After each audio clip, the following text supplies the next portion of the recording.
it. So Yeah. you said you're a therapist in residence. Yes.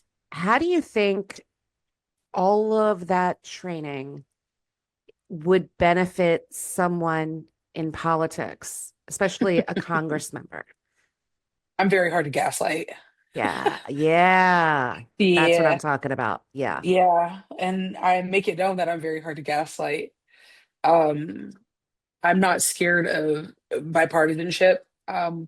One of the strengths that I have, I think, is I teach groups, right? And I Hmm. teach addiction from a disease model neuroscience stuff.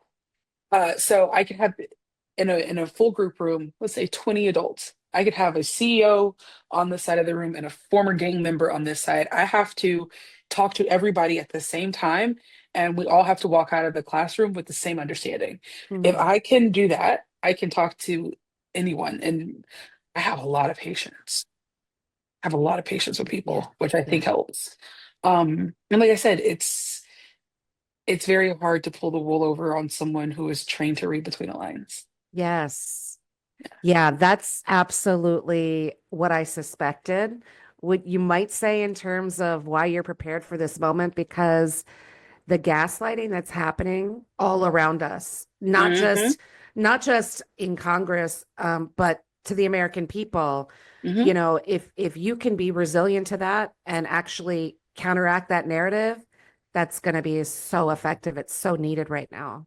Yeah, it's already been really helpful. Do you think that, do you feel like establishment or corporate Democrats in Congress are meeting the moment right now? Oh, love That it. means everybody. Is that yours? I Yes, love that. we actually are doing a faceless ad campaign. We start next week, just dropping these off around the district. But it's just my That's website, QR code brilliant. at the bottom, and it's just Brilliant. where's Congress? Uh-huh. Because valid question, where is Congress? And I guess, with being a progressive and it, if you're part of the old guard, Mhm. you're part of the problem. Because if the old guard was guarding the establishment, we wouldn't be here. Yeah. And So, so, you have, I think, being a congressperson, you have sort of this dual responsibility, mhm, right? You have to serve your local constituents and make sure that their needs are being met as best you can via mhm. policy initiatives, but also you have this role at the federal level.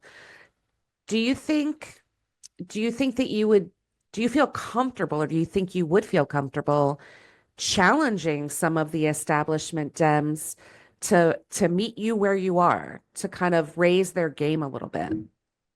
Oh yeah. Yeah. Um, but I'll put it this way. Um, I've already had an ego death. I've already survived my worst day.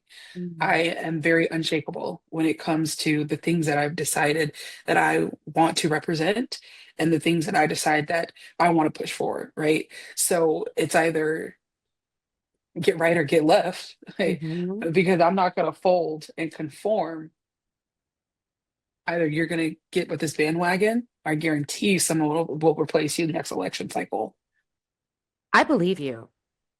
I mean, I'm not messing with Bree. I don't think anyone should mess with Bree in Congress. I need to It's see you just, and in there. it's just a very quiet, like, I'm not going to make a big hubbub. I just, Hmm. it's like, hey, It's that sort of steely determination for me. There's so much yes. strength and power in that. And it resonates from you. Truly Yeah, does. like I said, I don't feel the need to yell about it, scream about it, buck up about it. It's Hmm. just literally, it is, just- this is what it's going to be. Hmm. And I have a lot of constitution and a lot of spine. You sure do. I mean, to survive all that you've been through, you absolutely are made of tougher stuff than many Americans could possibly even relate to or understand.